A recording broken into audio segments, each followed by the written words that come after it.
All right, we are live now on YouTube, so hope everybody's doing good. We've got a few people here that have joined us live in Zoom, and then for all of our listeners that are maybe watching it live or watching it after the fact, we have a special guest today for today's WTF Wednesdays. Of course, WTF stands for What the Function, and Yeah, one of these sure. times yeah, one of these times I'm going to slip up and say the wrong word, but it's all about business functions. Every week we have a different business function expert.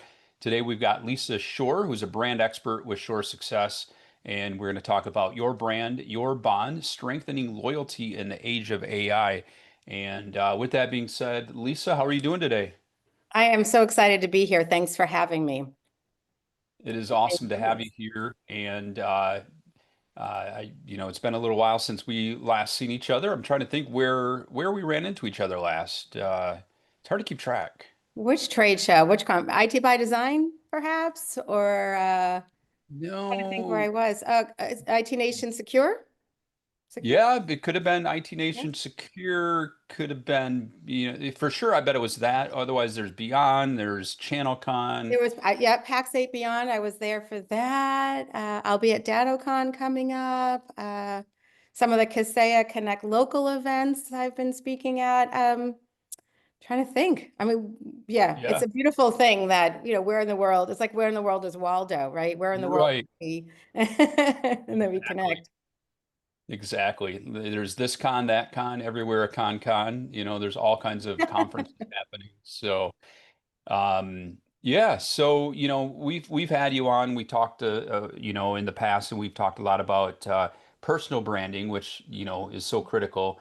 Is not only for ourselves. I'm a firm believer in if you look good, you feel good, and so it's critical not only for ourselves. It helps from a mental perspective. Mental health, just our confidence, our the vibes that we push off and give off, but also for our team members, it's so critical. And so we're gonna, maybe twist things up a little bit today and talk about, strengthening loyalty in the age of AI. And with that being said, maybe, you could give a little bit more of a, deeper introduction of yourself and your background and, kind of where you came from. That'd be great. So thank you for that. And you're absolutely right. There have been studies, by the way, Dan, that say that the way we dress absolutely psychologically impacts how we present ourselves and how we perceive ourselves. So there have been studies on, on how we dress. Different universities have done different studies, and that's what they found. So you're correct in what you just shared. I came on the scene as an image professional. I'm an MSP owner. My MSP, Secure Future Tech Solutions, is 33 years old. I came on the scene 27 years ago with my husband, and he and I run the business together. And probably, well, more than a decade ago now, my company was fired because of our phone skills. We were given the Mhm. gift of an exit interview, which you're not given Mm. that often. So it was kind of nice No, to actually be able to hear, not that we wanted to hear it, don't get me wrong, but we were able to hear why we thought it was going to be a server issue or I don't know, something technical, and it right, wasn't that at right, all. It was truly every time we call your office, your team acts as if they have no idea who I am. I have to explain myself every time. So all the listeners yep, out there, think about when clients have left you. Have they said price? Oh, you're too expensive. Really, that's oftentimes an excuse for the value that we haven't delivered or something right. we've done unintentionally that we didn't even know. So I took that and I had to turn my company around. Eric came to me and said, "How are you going to fix this, Lisa?" And I'm like, "Oh, well, I'm a marketer." Well, you have human skills. I'm technical. I'm an engineer. What do I know about this? And I'm like, "Okay." So we started first working on our phone skills and writing scripts, practicing our tone of voice. Then I found an association that actually focuses on image consulting called the Association of Image Consultants International. And I joined them and I learned about the physical being and the power of perception and perception management. and how powerful it is to decision making.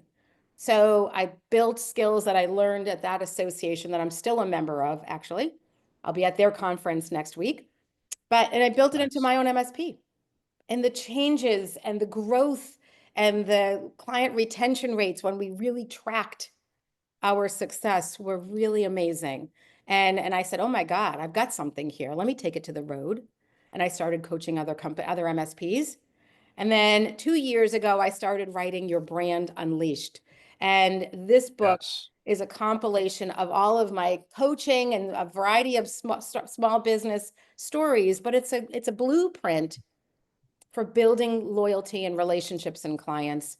And so today's conversation on AI and soft skills is now the next step into where we all need to start thinking about the human touch and being really aware, uber aware, that the more we implement AI, the more distant we risk becoming from our clients. So I don't want anyone to be fired. That's always going to be Yeah. that was so traumatic for us. And I'm like, okay, so this kind of keeping that in mind, we have to keep humanity going, Dan. So that's why, I think that this topic is so critical right now. Absolutely. And and before we kick things off in that area, a little bit off topic, but you talked about that exit interview with that client that fired you at that point. Any advice for any MSP that might be offboarding, a client, as far as getting that opportunity to have that exit interview, because you can gather so much. I mean, you not only help to make it right, but you've built a whole business out of it. So, I did. it's well I worth the did. time. Yeah. It's worth the time. And to set expectations, we don't get exit interviews from everybody, but we track our churn just like we track our sales and we track our leads and we track all of that. And we try so hard to every single client that is leaving us over the years. We always make the attempt and ask why. And sometimes they'll give us an answer, and sometimes we'll get the meeting and they'll tell us. And they'll say, well, lately some of the churn that we have this year is because clients have retired. There's Yep. M&A happening. And so then they have other IT providers already that came with the other the merger and acquisition. And so, but it's important to ask. A lot of people are Yep. afraid of the answer. And we were, I'm not Mhm. going to lie, we were. And we were shocked when we found out the real reason. We kind of default to technology, or we default and say, oh, they're difficult anyway. But what valuable feedback it was for us to understand wasn't technical at all. It was how we made Yeah. them feel. So ask, just take the time and don't be afraid. The feedback is a gift in any form. You don't want it. You don't want negative feedback, but how do we make change in ourselves if we don't know it? I love that. I mean, because I think the most difficult thing is, setting our egos aside and realizing that we are all human. We do make mistakes, and it's how we learn from those mistakes that makes us better. And Mhm. so, we're going to fail. I mean, it's inevitable. And Inevitable. as long as we learn from our mistakes and we take that and build on that, then it's great. Yes. But it's so easy to get into a trap of making excuses. The old, well, but they were this, or but they were that. But what about us? So I love Right. that. So thank you for sharing some additional pointers on that. With that being said, let's jump into the AI world, and just how the world has changed. Isn't it just fascinating Yeah. watching the evolution of AI? 2 years ago when I wrote the book, I'm telling everybody, I literally wrote the book myself. This is not an Yeah. AI book. Yeah. All me writing. I was coffee shops, 1 in the morning, whenever I could fit it in, I wrote this book by myself. And so AI is actually not in this book, but I didn't know how critical this book would become in the age of AI, as we're so excited about introducing chatbots to try to Mhm. triage questions and tickets and answer questions, or we're doing, we're automating every software we have now is some form of AI, some form of analysis, some form of writing capability, some form of Right. that. It's fascinating, and we have to embrace it. Our clients want us to embrace it. But as we're embracing it and we're finding, oh, wow, it's one less step I have to take. Oh, I don't have to add an additional engineer to do that analysis or to do that ticket creation or whatever it is. I'm nervous that we're going to get too excited about too much tech and forget of why we actually have a client in the first place. And that's Right. because they trust you and they value that relationship. That when they signed on with you, they had no idea, Dan, that you actually were technically capable. They believed Right. you were. They felt that you were. Yeah. Then you had to prove yourself along the way. So, and Yeah. then once you start implementing more and more AI and more, the more you distance yourself. And I'm so, my mission is to say, no, we need to keep humanity going and keep that human touch alive. Well, let's look at it from this perspective.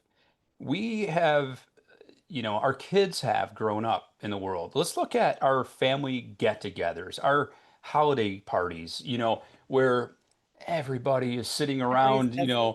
everybody's like this, right? And Yep. we have distanced ourselves from our families, um, you've got my daughter might be sitting on the couch and I send her a text and it's like, we have become so prone to So just prone. leveraging technology. So that's carrying over. And what you're trying to tell us is that is carrying over to that relationship with our clients. And, and the saying is, if I'm correct, it hasn't changed from people buy from people. It's still people buy from people. It hasn't converted over to people buy from robots, right? Mhm.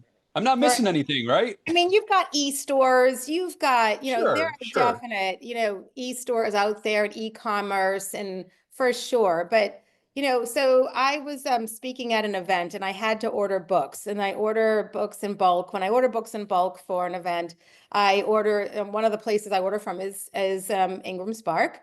And I was having a problem with their website. I couldn't figure it out. And I tried, there was no phone number to call. It was all chatbot, and I wasn't Yeah. asking the right question.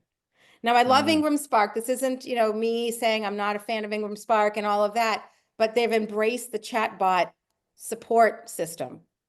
And I yeah. could not figure out how to phrase my question properly to get an answer. And it just kept saying back and back. And I'm like, I need to get books out for a deadline. And I can't because I don't know what I'm asking. And I was like, I got Right. frustrated. So imagine our clients can't find a file. It's a lawyer and they're in the courtroom and they need to access a file of a client immediately and they can't get it. It's a doctor who needs patient information, but the patient's in critical care and they need something and they can't access that data. Whatever it could be. So think about our clients and who you serve. Do you want them Yeah. responding to a chatbot first? Hmm. We don't, because they need a human to help guide us. We don't always know the questions to ask. It's up to us as Right. a service provider to be able to extract the information so that we can support them. So, because they're not technical, they don't know. And I didn't know how to ask the right question and I found a phone number online, but then I refreshed the next morning. And the website worked, but it was a very trying experience. Yeah. So Well, think I think what we're talking about is, we need to give options, right? We need to give options and we need to give that do. human option because, Right. we can't just ignore the traditional means of communication. Somebody might want to pick up the phone, whether it be that that's just how they prefer to communicate, or they've exhausted the, chatbot, they've exhausted any digital means of finding the answer. And either you're going to give them the option to interact with a human, or they're going to go to the competition, and end of story, Yep. period. End of story. End of story. Absolutely. That happened to us. Like I said, it happened to us. And easily, if people don't have patience anymore, if one thing that our digital natives have has created, our digital nativeness has created, and that's a lack of attention span and a lack of patience for Right. drawn out responses. Nobody wants to wait. Everybody wants immediate response. It's very hard. It's hard to keep up. It's so hard to keep up. But if you're not getting if they're not getting what they need from a chatbot, you're not going to know. Either they can call you, maybe, if they pick up the phone, but a lot of people aren't picking up the phone. Yep. Or, they're just going to go find someone else. They're going to Google search somebody else. So easy as that. Just an example, I needed to call on a prescription to my local national, international, pharmacy, a Walgreens. And Mhm. so I was not able to get the answers I needed through the app. So I called the number, and the automated attendant, I basically said, speak to pharmacy. And Right. it said, okay, we can connect you to the pharmacy. However, did you know that we can answer many of those questions for you right here online? And please give us this. Yes. And so, what was my next response? Speak to pharmacy, right? Yes. And, so, if somebody was listening to those, those prompts, those answers on those prompts, I'm sure, sensing the tone and the frustration, that's what we need to be listening to. We Right. because otherwise, you lose it. And that's one of those soft skills that AI cannot pick up. Right. There's a few key soft skills that AI cannot pick. It can write emotionally. It can write, you can tell it to write in almost any kind of tone that you want. But when it's in a human interaction, AI isn't going to feel frustration, isn't going to pick up on that nuance. And so there's a couple of areas that AI is not equipped, and I have no idea. You and I could be meeting again in a year, Dan, and Yep. and we could have a very a carry-on conversation. In 6 months, I bet if you and I met, Right. this conversation would be different. And I have no Yeah. idea. But for now, there's a few key soft skills that AI that I'd love to explore if we could, that AI Yes. cannot, it just can't pick up on. And one of them is empathy. That Mm. empathy that you need that prescription to live your Yep. life. You need that prescription to make you, whatever the ailment is, you need that prescription. And if you can't get it called in, you're frustrated. Maybe you're late taking that medication. Maybe who knows, right? But so then maybe Walgreens isn't going to be your place anymore. Maybe you go over to CVS. Maybe you go over to whatever. It's like, Yeah. it's And frustrating, but AI can't pick that up. They let's don't, carry this over to a client scenario. right? They're trying to print something, right? And if your Mhm. first line of defense is use our chat bot, and they're like trying to print, getting this error, and and it can't pick up on the fact that they are 10 minutes away from $1 million proposal they're delivering, and they need to get this printed, and Needs, this could make or break their business. right, right. A human needs to say, and I kind of wrote a few notes. So if you see me looking away, I wrote a few notes. Yeah, I yeah, understand how frustrating this must be. So, humanly, we need to say things like that. So maybe for the listeners out there, here's a couple of conversation starters or some language that will help support you in your efforts to provide amazing client experience. But I understand how frustrating this must be. Let's fix this together. Let's take a mm, look at this, or let me get this looked at right away. I know you have a deadline. AI isn't going to say that. AI is going to say, okay, ticket has been created. Here is your ticket number. we hope to Great. get back to you in the next 12 24 to hours. Right. 24 hours, right? Mhm. So empathy is one of those areas that, and empathy comes in multiple forms. And you mentioned ego earlier, and in the book, I mentioned empathy over ego. We need to have that Yeah. empathy over ego. And we're super smart in the IT industry, and I am in awe daily of the brain power in this industry. But one of the areas that we need to really hone in on and work harder at is putting that brain power aside for a moment and be empathetic toward, hey, the client is feeling what? And being able to Right. connect with that empathy. And that comes in the form of the words we say, but the tone of voice that we deliver it, the eye contact that we make, the physical being of being in front, like, when you're in a meeting, or if you're doing a client business review meeting or a technical business like QBR or TBR, whatever you call them, and you're distracted, or you're not making eye contact with the client or giving a strong handshake, perception is reality. And we Right. don't know everyone was raised differently, has different sets of values. So that empathy piece, that physical empathy piece is critical. AI can't match that right now. It's not there. So Yeah. we need to think about that. So that's one key area.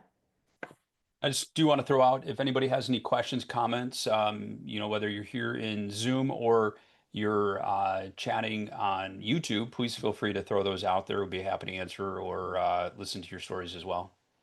Love that. Please do. Please do.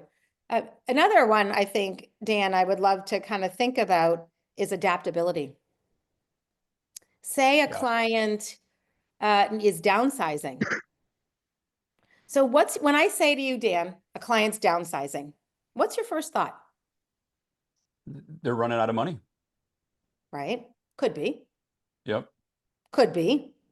We Yep. don't really, that could be our first initial reaction. But what if they're retiring? Maybe they're downsizing because they're getting ready to retire and they don't need the big network anymore. They're just going to go from a 5-person law firm and they're just going to work the next few years on their single client group and they don't need the rest of the group and they're just going to be on their own, or, Yeah. right? We don't know. And AI can't an AI bot might, hey, okay, let me give you a quote for, if you change your computer count from 10 to 5, let me give you a new quote and maybe generate a quote. But it's critical for us to actually sit down and have a conversation of, tell me what's going on. How can I Yep. help you? How can I take you on the next step of your journey? What can we do different? And so Absolutely. we sometimes head toward the perception of, oh my God, they're losing money. Am I going to get paid? But the reality is Yeah. maybe there's just a change in their decision. Maybe, like I said, retirement, maybe, but AI can't do that. They can't focus on that human question because they're programmed to be, they have their set of programs and parameters, and that's what they ask. So if anybody that's listening has a story or an example that goes along with empathy and AI or adaptability and how AI can, I'd love to see it in the chat. I'd love to hear about it. So, because, the more stories we share together, the more this comes to reality and to life, and we can have this critical conversation. So I think that another one is trust building. And when I talk about trust building, I talk about it in a way of when an MSP makes a mistake, how do they own up to it? Yep. Um, I think one good one is missing a scheduled appointment. What if you've missed a scheduled appointment? What if an engineer is running late? What if a server's on back order and the client doesn't believe you, or you haven't told the clients on back order, they're just waiting and they don't believe you, but they haven't heard from you. That's what I was trying to say. So the Yeah. client hasn't heard from you. How do you build trust that way? How do you build credibility? If you're not communicating, hey, I'm so sorry we missed the mark. Let me get you on the schedule right away. I'm so sorry we missed, you know what? We should have called you. The engineer is running late. He's stuck at another client site. They were waiting for another support of another vendor to show up and they were late. And I meant to call you and I'm so sorry. Yeah. Get you on. I've always said, let's anticipate what the client might be thinking. We get to know our clients. AI can't get to know our clients like we get to know our clients. Mm. We know how they're going to respond and how they're going to react. We know that if we give them a call ahead of time, that let's say our schedule is just jam packed and we have something's got to give. We Mhm. know this particular client, if we give them a call and say, you know what, this is what's happening. I know your issue, is important for you for us to come out and get this resolved. However, it's my understanding that based on what we need to do, you can continue to operate. I just want to make sure I'm correct on this. Mm. And they might say, hey, you know what? No, no problem at all. And I think what's going to happen though is, with AI responses, it's going to be based on a lot of assumption. It's going to be, that, understanding and that knowledge of who that client is and how they're going to respond. Right. On the flip side, you might have that client that's very reasonable and, and willing to say, hey, no problem. I can wait a couple more days. You have the other client on the opposite side that they are the VIP. They're the most important in the world. You are their only client. And, you darn well better not be calling me to say that you're going to be late. You, Can't we all relate? so Can't we all relate? Yes. yeah, yeah. So can you imagine if an automated response, like maybe through a chatbot comes in and says, "Hey, we're sorry that we're not able to assist you today. Um, we'll get back to you within the next day to let you, to reschedule this." And it's like, what do you mean, get back to me to reschedule? I'm expecting this, and Right. yeah, So AI, yeah, exactly. AI can create automated tickets and all that, but without, I think the biggest message on that is picking up the phone and setting expectations.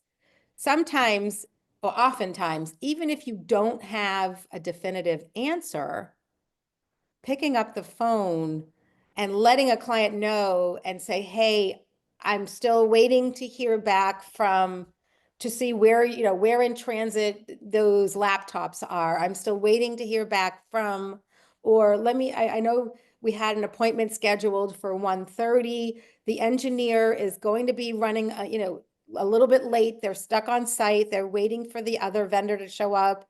I know we're going to run late. Is it okay if we push you out a half hour? Is it okay if we reschedule? Let me know what works for you. But having that conversation and that connection builds that bond, as you were calling, as the theme of today. We want to find ways to build bonds and stay connected. We do that by communicating. And right, it's not too much to pick up the phone. And even if you don't have, oftentimes, sometimes when you're on a support call and an engineer says, hang on 1 second, and let me look into that, or let me run the scan, and he puts you on hold or she puts you on hold for a long time, and the client just wants to know, am I going to be on hold for 10 minutes, 15 minutes? Am I going to be on hold for right, 2 minutes? So setting expectations to say, hey, you know what, this scan is gonna take about 15 minutes. If I'm logged into your computer, so if you want to go take lunch, take a break, or whatever, I'm gonna be about 15 minutes. And I'll check in with you in 15 minutes. Or setting those expectations. AI can't yep, do that. There isn't that it doesn't have that, that ability to provide that reassurance, to provide that trust building opportunity. It's a whole opportunity to create that trust. And I think reassurance, I think if we add one more into the mix, is important. Um, absolutely, there's a couple of things that come to my mind. One of them is when a client asks for an admin password to their network. hmm Everyone, I hear Jay, you laugh over there. yeah. Right? So There's think Joshua shaking his head, and shaking Jackie, his yeah, head, yeah, right? And then, yeah, Jack, you absolutely, like, think about it. What they think that we're holding their passwords hostage. yep, That's not what we're doing at all. We have this admin password protected so that a hacker doesn't accidentally get access to it, or someone doesn't leave a back door open, or whatever the reason. But a client doesn't understand that. And so there's workarounds and all that. So AI can't respond and explain, we got you. Please know that what we're doing is for your best interest. This is, you know, we're trying to protect you. And I know, I think in the past we've created unique passwords for some of the owners of companies or whatever, but really at the end of the day, we need to respond so that they feel protected and not that we're, you know, trying to hold them hostage. And so in AI can't do that yet. And I don't know if it ever will. I certainly can't say Right. I anything. I'm like it. saying today. Yet, who the hell knows? We don't know, Jay. Yeah. We don't know. Like, exactly. Like I said, 6 months from now, this conversation is all different. Six Right. months from now, this conversation will be very different. So, and then, you know, thinking about when, you know, a client moves from an on-prem server to a cloud-based server, or moves their, you know, changes their VoIP phone systems, or they're like, I've never, what's my experience? I'm going to change. It's going to be different. I don't like change. How many clients, how many of you like change, right? None of us really like change. But Right. I think the best thing we can do is talk them through it, share stories of other migrations we've done, or other, you know, other upgrades we've done for phone systems, other upgrades you've done for a variety of things. Share some of your stories and some of that background so that they feel that reassurance that this isn't our first rodeo. We got you. We've got you. And this is, AI can't explain all of that. AI, so if we can think about some of those areas that AI is so critical, that AI just You- can't, that bond Yeah. is broken, could be broken. Yeah. And let's think about, you know, our clients. You know, I don't know if anybody wants to weigh in here, but I mean, you have some that they might email you, they might send you you know, a ticket via maybe your ticketing system, or they're picking up the phone and calling your help desk. And you know, each of them have different needs, and you know, and I think it's not only the personality, but I also think it's the scenario. Yeah. You Yeah. know, each situation is different, and you know, they're going to be more apt to, you know, deal with a chatbot for maybe scenario A, where scenario B, um, it's just not going to cut it. They need to speak to a human. Yeah. I don't know if anybody else wants to share a thought on that. It's aggravating enough just navigating the stupid AI auto attendant. Yeah. Mm, good point. Yes. Absolutely. Like I said, I Yep. couldn't get through the other day trying to order books for a client. Couldn't do it. And I could not ask the right question, Jay. I wouldn't, I just couldn't figure out what did they want me to say. Because when I would Right. simplify the question, the answer wasn't correct. So, I mean, yeah, we just, you know what? We just have to be so mindful that there are, each scenario is unique. And that's where emotional intelligence comes in. And someone at one of my recent talks said, what's emotional intelligence? Someone actually asked me, what are soft skills? They actually had no idea what soft skills were. So Mm, wow. soft skills are those interpersonal, so I'll just say, if you don't mind, Dan, soft skills are Yeah. those communication skills outside of our clinical, our technical skills. It's that communication, that it's the appearance that we deliver, the physical appearance we deliver. It's our behavior and those actions we take. It's how we speak and communicate. And now digitally, it's also how we present ourselves digitally online. Those are soft skills. Those are really what are the foundations of relationship building, and what clients stay with us for, and why clients trust you and want to be with you. And emotional intelligence is a piece of that, where we first, there's a couple of sides to it. You start, there's self emotional intelligence, where we feel emotions of the situation. So a client is frustrated because they can't find to access a file. I think it's simple. Yeah. It's somewhere in the C drive, the D drive. I don't know. I've tried. I can't find Right. the right drive. And they're feeling. So we know how they're feeling. So we can we'll start to understand how they're feeling. They're feeling frustrated. They're feeling lost. They're feeling under pressure because they have a deadline or they have a client waiting for a call back. So that's number one. And it's also enabling you to feel those emotions like, okay, I'm frustrated because I've shown them this 10 times. They should know by now where that file is and how to access it. But they don't. And that's why Yeah. they have us. And so then you determine, how do I need to speak, eye contact, physically position myself so that I'm responding in a way that's not condescending, that doesn't make them feel stupid, that makes them feel like they're super important and that their problem they're having is critical. They make themselves feel stupid. You don't have to do it. They don't know that they're feeling stupid, Jay. They don't really know. They don't know. Maybe I once think the answer is easy, they're like, oh, I should have known that. But Yeah. but they don't really realize, a lot of it's not realizing that their behavior and how they're acting, they don't know. That's why emotional intelligence is so tricky, is they just don't, we think that they know, but they really don't realize it. They don't. Well, I think, one of the biggest challenges that we have, that most MSPs are faced with is you bring on a new employee into your organization Mhm. and you give them a username, a password. Here's your email address. Here's your laptop. Here's how you log into the PSA, the RMM. Here's our all other line of business applications that we use that are part of our stack. Go at it. Go close some tickets, right?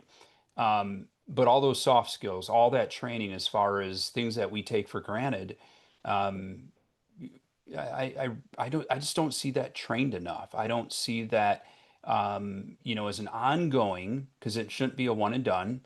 It shouldn't be like, hey, you remember 5 years ago when you started, we talked about, how to communicate with clients, and well, Right. it's something that we should be doing on a regular basis and should be part of our, ongoing training and cadence, from an educational perspective. I couldn't agree with you more. And the first thing I created was phone skills training for my company. And every new employee I pre-recorded.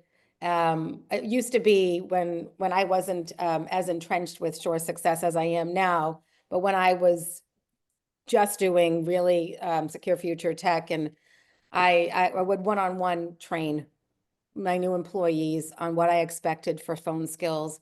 They have scripts.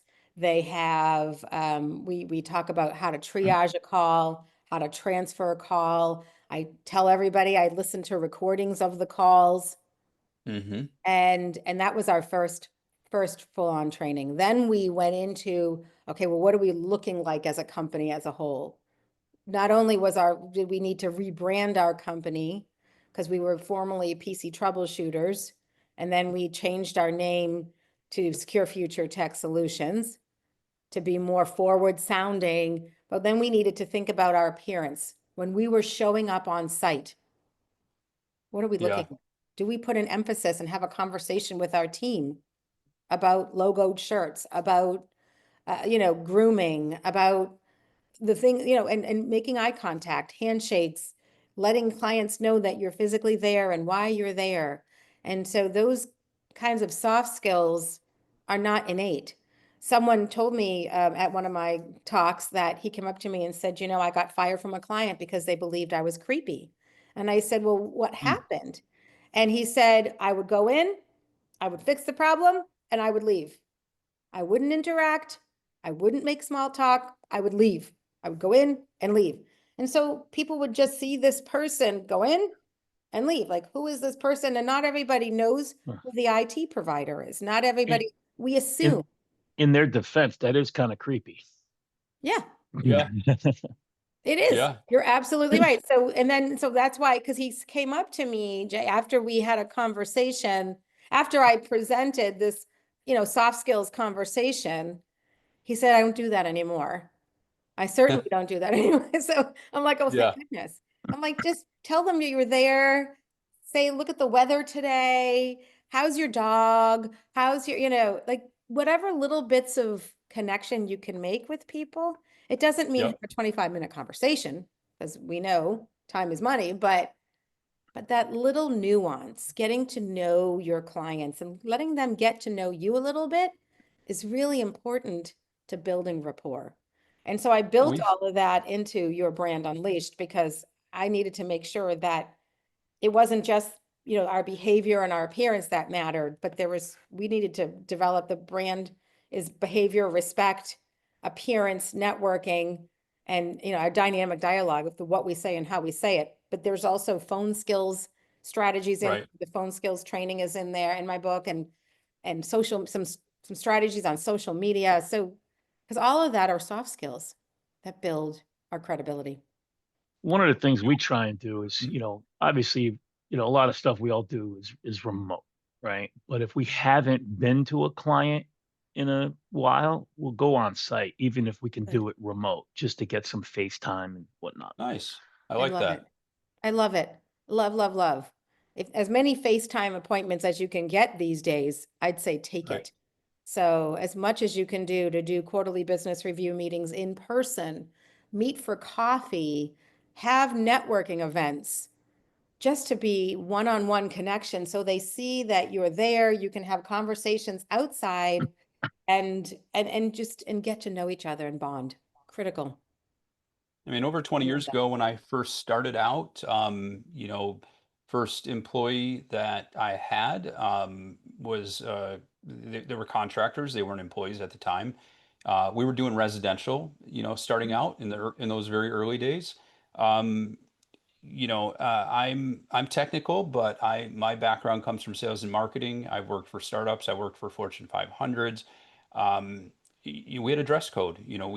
So had my team. They had a dress code. I think we started with khaki colored dress slacks, logoed shirt, black belt, black shoes, black socks, Mm, and you need to be neatly shaven. If you were going to have a beard, you had to make sure that in this part were nicely shaved. And it's all about that appearance, and when and again, because we were starting out with residential, when we would walk into their home, before we would walk into their home, the first question was, would you like me to take my shoes off? Right? Because it's beautiful. just showing the respect that that's their home. And, it's just setting the stage right from the beginning. And you don't put tools on tools toolbox on their furniture. And if you're going to put it on the floor, make sure that it's clean. It's just all those little attention to details. And Little things. and I do think my experience of working at Walt Disney World in college on the Disney College program, I owe a lot to that experience as far as what I learned from that, Mm, because it is, you have good show and you have bad show. You have on stage, you have off stage, and that's where, we in our environment, in our office, when we're off stage, we can be more relaxed. We can say things differently versus if we're in the face of the client and we're on stage. And, and maybe, might have a situation that you have two technicians at a client site, and what they say and how they say things is so critical at a client office. You might be in their network room, but you don't know who's walking by and listening. You don't know who's in earshot and what they might hear. right. And, so even down to things like, yeah, I really have no idea what we're going to do. I have no idea what this problem is. And I mean, if somebody hears that, you're just going to lose confidence. Yes, we're not always going to have the answers. Yes, as troubleshooters, we are investigating. We may not know, but don't advertise it to a point where others can hear it and they're freaking out because they can't get their work done. And all of a sudden they're hearing the experts, having lack of confidence. So just so much of that detail is so critical. It's the list is never ending. The detailed list is Yeah. never ending in terms of all the details. Our technical skills definitely need to be honed and certified and all the things that are required. But we don't do enough talking about, server room chatter and Right. what are our the clients hearing when they walk by you? Or are you on another call when you're on site at a Mm, client site? Are right. you talking to another client while you're billable on that client? Like, So Right. you don't know. I mean, I can't tell you. Years ago, we had an engineer who was super smart, super smart. I mean, it was just so tech savvy. It was amazing, but he could not connect with with clients. And a client actually said, "Don't send that engineer back." So how many of you Mm. have had that experience? Don't send that Oh, engineer yeah. back. So at that point, Jay, the client did say, the engineer made me feel stupid. Like they made me feel, like I'm not valid, or I'm not, I know my stuff. Right. This is what I'm hiring you for, kind of thing. Yeah. And so we sent another engineer, and we said, well, we have another engineer. He actually said, I want that engineer, because they knew our company. And I said, I want that engineer. Well, that engineer doesn't know your network the same. They'll learn it. I like them. I can talk to them where Yeah. we have great conversation. Just send that engineer. Okay.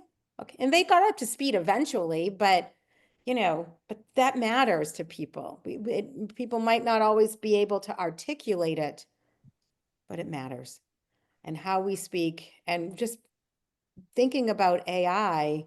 And the more we integrate it, I mean, it's amazing the amount of marketing and content creation I'm able to get done for both businesses. And it's cut down my time immensely in terms of trying to get some marketing content out there. It's amazing for analysis and for really, and my engineers are starting to use, we're chat GPTing it versus Googling it. And you're starting to see some of that commonality amongst all of us. But I want to make sure we get so excited in the tech industry for new tech, that new shiny new Yep. penny, and we have to embrace AI. We don't have a choice, Dan, to embrace AI. We have to. My But last hire was a server at a restaurant. He had great people Oh, skills. nice. I that's love that. wonderful. That's wonderful. If they have the Yes. aptitude to learn, Jay, then awesome, right? You're right. That was so smart, because they already know the value of client interaction, Right. making people feel special. So Some great. of my best hires, and these date back, in the days when, of course, you got Best Buy with Geek Squad, and I'm gonna really date myself with Circuit City and Fire Dog, and and all those different type of retail computer service type solutions that are out there. I would shop those locations to recruit. And so I would go into those locations, I would identify people that, had just incredible customer service ability, incredible ability to connect the dots. And I would slide them a card and just say, anytime that you're ever looking for an opportunity, here's my card. I own this company. Give me a call. And so those were some of my best technicians, because they went through incredible levels of training, Right. in those organizations. Those are very large organizations that, they'll spend a week or two training them before they even hit the sales floor. And, it's just invaluable. You didn't It's, mention Comp USA. oh, of Yes. Oh course. gosh. Yeah. Yeah. Gosh, those, Did now you I'm guys, really did you have feeling old. service merchandise or Lechmere in Not, Michigan? Have you heard no, of I'm not familiar with Lechmere? those. Or That's just from Rhode Island, Lisa. Oh, it is? Yeah. Oh, no, Massachusetts. Uh, Well, Lechmere was in Massachusetts. I'm from Massachusetts originally, but um, we had Lechmere and service merchandise, and they all had technical stuff too. So service merchandise Yeah. had all kinds of stuff, but Is that like one of those catalog showroom places where you got to service pick a merchandise number and became one. Yeah, yeah. yeah. But Yeah, we had Lechmere one was around all here called technical. Consumer Distributing or something like that. Oh. So, but yes, this is Yeah. dating ourselves. So, Yeah. oh, you You, are, you, Norm? I didn't know that. Ah, I love it. Fellow Rhode yeah. Islander. Yeah, and There Josh, you so go. see, Josh, you knew. So service merchandise. Yep. Huh? Eric's a URI alum as well. My husband went to URI. Go Rhody. Very cool. Anyway, so that Small, just, small world.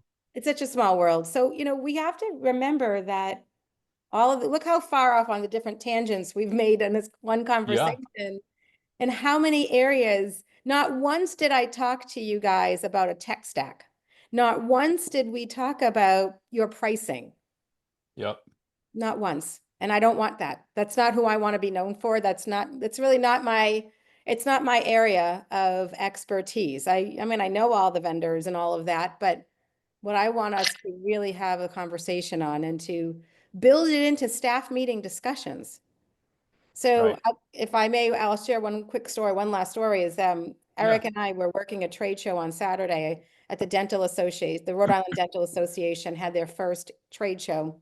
And at the very end of the show, a young married couple came up to us, and I'll leave their names out, but the wife is a dental associate, and she is working on building out a new dental practice.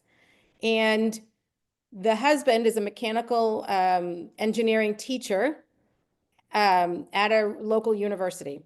Well, actually at URI, actually. So, and he's working on the build out of the building and of the dental practice and all of that. And so we asked, tell us about what you're doing for tech.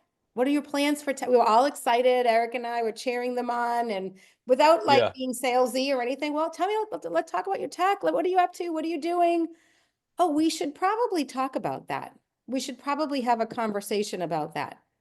So here they are building out their, the future dental practice, and they hadn't built in the conversation of tech, the wiring that's involved, the cabling that's involved, the operatories and what's needed for wiring in their operatories and all the fun things.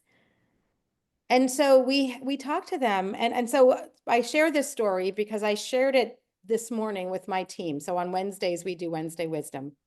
And I shared this story with my team because I wanted them to hear that tech isn't always the first thought that comes to mind for clients.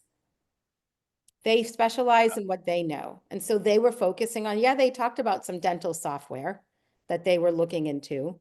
And they were talking about the drills and the chairs needed and how many operatories they wanted, but they hadn't talked about the tech. So when we get frustrated because we want clients to focus on the tech, we just have to remember that they focus on what they specialize in their lane. Right. So I use that as a teachable moment for my team. So that's a story that you can share with your teams. What other soft skills stories or examples can you share? This whole conversation, you can take the different words that we use, the different, I call them success strategies that AI can't compete with. Have one staff meeting and talk about empathy. How do we show empathy to our clients? Yeah. Turn that into a staff meeting, because that's how soft skills become part of the culture of a company, not just, oh my gosh, I need to clean up a mess of a company. So a couple things you threw out there. One is you were at a dental association trade show. I've talked a lot in the past about how we should get out there to different industry events like that. Uh, two things. One, from a perspective of learning about what that particular trade is doing, what is being communicated, because they might be hearing things. I mean, we've all had a client, maybe it's a CPA, maybe it's a dentist that they come back from a conference and they're like, oh yeah, we hear this is the trend. Well, why not be there first? Right. Why not be there, listen, hear what's going on? But it sounds like you were exhibiting there, correct? Mhm. We not Yeah. only So, exhibited, we spoke too. I oh, got us a incredible. speaking spot. Mm-hmm. Yeah, yeah. And so, what an incredible opportunity to drive new business, get Yes. out to different trade association events that are occurring in your area and, and look for opportunities to grow your business. And so, those are great. I love that. Not at the Civic Center, Norm. We were at the Twin Rivers Casino. So they have a big conference area. So in Nice. Lincoln, Rhode Island. But yeah, I mean, I think that getting out and networking and making that human connection, as much as AI is growing, We need to make Yeah. intentional efforts to get out and speak and Absolutely. present, let people know we're there. Don't be the best kept secret, is what There I you always go. say about marketing. Well, we are at the top of the hour in the world of AI. Lisa has taught us about continuing to stay personal, being human, staying on that side of humanity because people still buy from people, and it's so much more than that tech. Lisa, as always, I thank you for your time and your knowledge. I did throw into the chat, and I will throw up onto YouTube as well if you want to connect with Lisa. There is a link to her on LinkedIn. So be sure to reach out to Lisa, Shorr Success. And with that being said, everybody have a great rest of your day, and we'll talk to everybody soon. Take care. Thank So you long, so everybody. much. Thank you. Don't forget Take care. humanity. There you go.